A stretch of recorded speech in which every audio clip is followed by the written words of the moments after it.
Welcome to part 2 of Anna's story. In this episode, Anna tells us how she survived and learnt to thrive and move forward with her life after domestic abuse.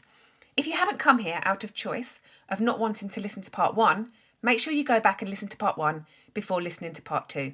I split some of my episodes into 2 parts, so if you feel you might be triggered or just don't want to hear the bad stuff, you can just listen to part 2 and hear all the positive ways in which myself and my guests overcome trauma, abuse and sadness, and how we can help you if you're going through any of the secrets we talk about on the podcast. Welcome to the Secrets in the Powder Room, where we share stories and open up conversations about all the secrets women are forced to keep out of fear and shame. I'm Louise Bryant, professional certified coach, intuitive eating counsellor and trauma-informed domestic abuse specialist and survivor. I'm here to support you on your healing journey and help you feel like you're not alone. This is not to be a replacement of your own professional, medical or legal advice. This podcast contains adult language and content. Listener discretion is advised.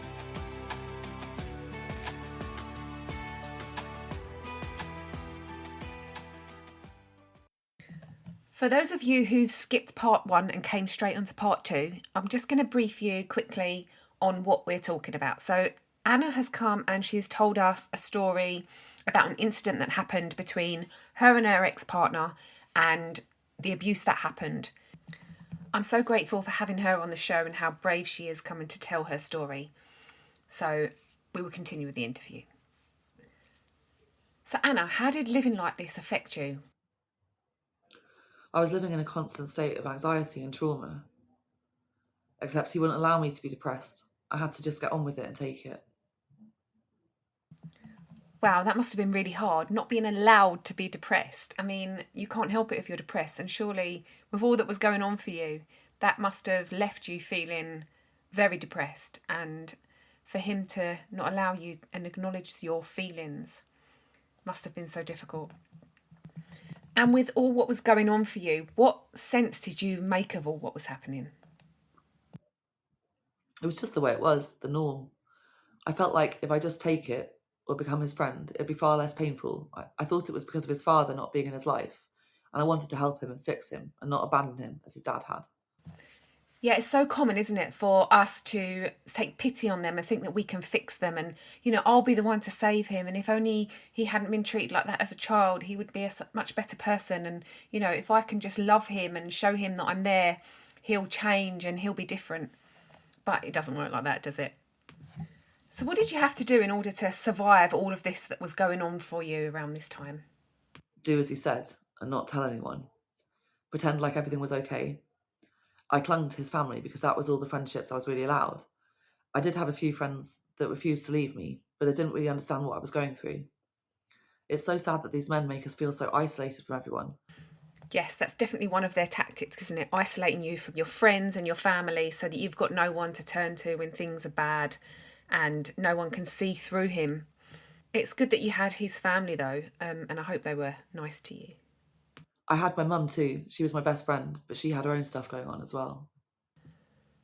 Wow, you must have been so grateful to have your mum, and I hope that you were both able to support each other in all the stuff that you were going through at that time.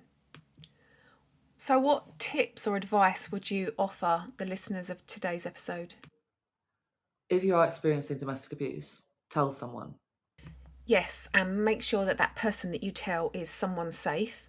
You could tell your GP or speak to the school maybe where your children go, making sure that it's not someone who's going to use it against you or tell him or get angry at him or come and confront him. So yeah, making sure that person is definitely a safe person to talk to.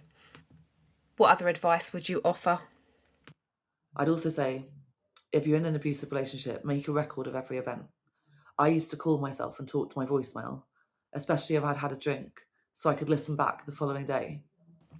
That's a great idea. When things are heightened and there's arguments going on and you've had a drink, it can be quite easy to forget what exactly happened, especially when the next day they would deny, like you said before, denying what had happened. And, then it's like gaslighting you, isn't it? Making you feel like you're crazy and questioning yourself. Any other tips? Keeping a diary or a journal if safe. Yes, let's emphasise on if safe. If there's any chance that an abusive partner could find your journal and read it, then I would say this is not an option. Or send an email to yourself that's a separate account just for this purpose. Yes, this is a great idea, but once again, make sure that it is safe to do that, because if you feel like your ex or your partner could be looking through your emails or connected to your phone or your social media or any kind of techie stuff that you need to have checked, make sure that he's not reading that. Or maybe you have a friend or relative that can offer some help.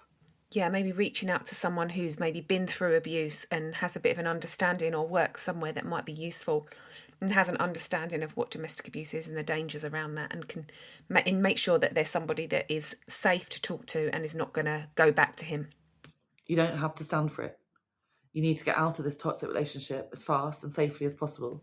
Yeah, you might want to do this by calling the National Domestic Abuse Helpline or your local domestic abuse charity, and maybe they can help you create a safety plan if needed to get out of this relationship. I also did the course that you offer. Yes, you did do my course, and it was an absolute pleasure having you on it. And if anyone wants to know any more about that, you can get in touch with me, either email me or connect with me on social media.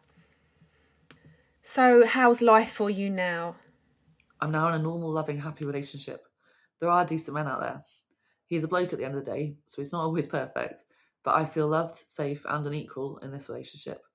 Wow, that's quite powerful at the end there. I mean, not everybody wants to get into another relationship or feels safe to do so. It's not on their radar to even get into another relationship.